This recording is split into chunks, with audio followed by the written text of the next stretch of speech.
تو اہل ایمان کی بات ہو رہی ہے جو کامیاب ہونے والے ہیں. اب جو دین کا راستہ چھوڑتے ہیں ان کا ایٹیٹیوڈ کیا ہوتا ہے؟ ان کے اندر دنیا کی محبت آ جاتی ہے. تو پھر ظاہر ہے کہ جب اللہ سے دوری ہوگی پھر مال کی محبت اور غلط قسم کے اخلاقی مسائل انسان کے ساتھ درپیش ہوتے ہیں، رذائل جنہیں ہم کہتے ہیں. اس کا ذکر اگلی صورت میں ہے.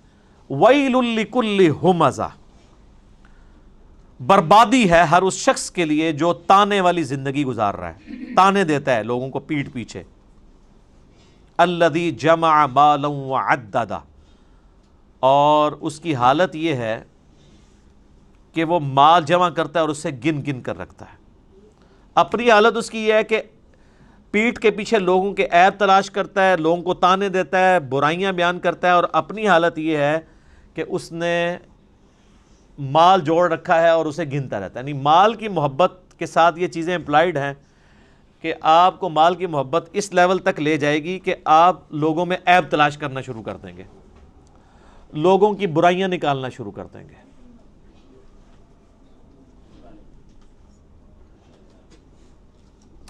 یحسب ان مالہ اخلدہ، وہ خیال کرتا ہے کہ اس کا مال کبھی بھی فانی نہیں ہوگا، ہمیشہ کے لیے اس کا مال اس کے ساتھ رہے گا.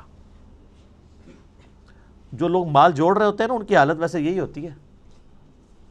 اربوں روپیہ جوڑا ہوا ہے لوگوں نے اور وہ سمجھتے ہیں شاید ساتھ لے کے جائیں گے.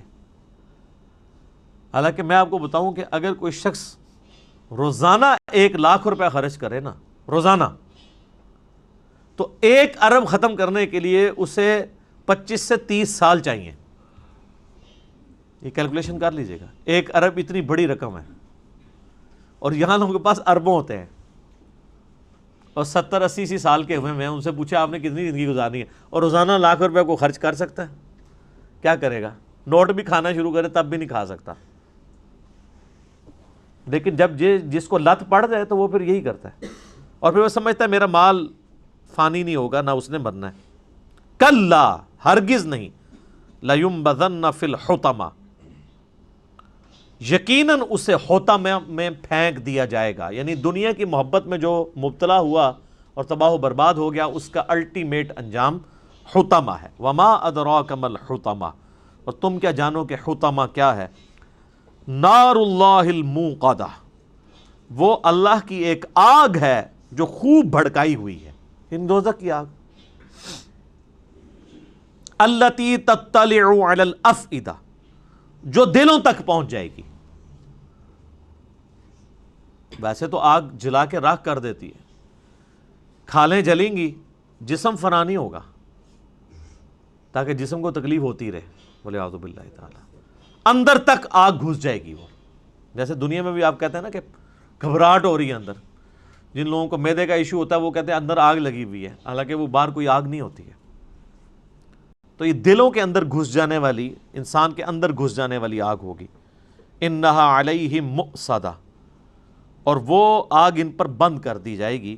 فی عمد ممددہ، لمبے لمبے ستونوں میں. کوئی اللہ تعالیٰ نے کو بڑے کیپسولز ایسے بنا کے رکھے ہوئے ہیں، ایسی بھٹیاں بنا کے رکھی ہیں کہ اس کے اندر بندوں کو پھینک دیا جائے گا اور اس کے بعد لاک لگا دیا جائے گا. وہ اسی بھٹی کے اندر رہیں گے لمبے لمبے ستونوں کی فارم میں. یہاں پہ بھی آپ دیکھیں نا جو بڑی جیلیں ہوتی ہیں نا، وہ کہتے ہیں جی وہ جیلیں ایسی ہیں جی جس میں آپ لیٹ بھی نہیں سکتے.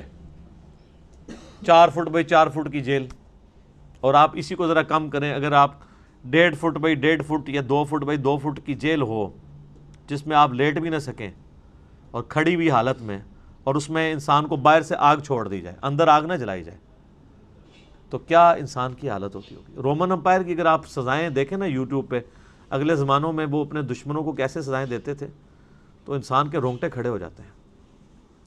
بڑے بڑے انہوں نے بیل بنائے ہوئے تھے لوہے کے، لوہے کی چادروں سے بیل نما، یعنی انہوں نے مجسمے کھڑے کیے ہوئے تھے اور اس کے اندر باقاعدہ بندے کو وہ ڈالتے تھے اور پھر وہ اس کو بند کر دیتے تھے اور نیچے آگ روشن کر دیتے تھے. تو اس بندے کی جب چیخیں نکلتی تھی وہ جیسے کہ وہ ایک گائے کی چیخ نکلتی ہے نا، تکلیف کے وقت، تو ویسی وہ گائے کے منہ سے چیخیں نکلتی تھی اور اس کو وہ انجوائے کرتے تھے، یہ تکلیف دی جاتی تھی۔ تو یہی اسی قسم کی تکلیف ہے جو اللہ تعالیٰ ہمارا ہے کہ ہم انہیں آگ پہ بڑے بڑے ستونوں میں بند کر دیں گے آگ کے اندر، اور ان کے اوپر آگ چھوڑ دیں گے، اور آگ ایسی ہوگی جو ان کو جلا نہیں رہی ہوگی، اندر گھس رہی ہوگی،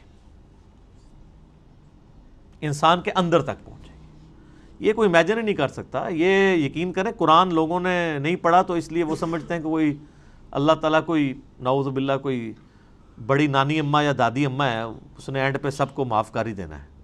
اتنا آسان معاملہ نہیں ہے، یہ بڑا مشکل معاملہ ہے۔ اور آپ یہ دیکھیں کہ جب یہ آیات نازل ہو رہی ہیں عربیوں کی زبان میں تو ان کی کایا قلب تو پھر ہوتی تھی نا۔ ہم تو صرف ترجمہ سن کے تو ہماری حالت بدل جاتی ہے، تو جن کی اپنی زبان میں یہ چیزیں نازل ہو رہی تھیں ان پہ کیا کیفیت گزرتی ہوگی۔ اللہم اجرنا من النار، آمین۔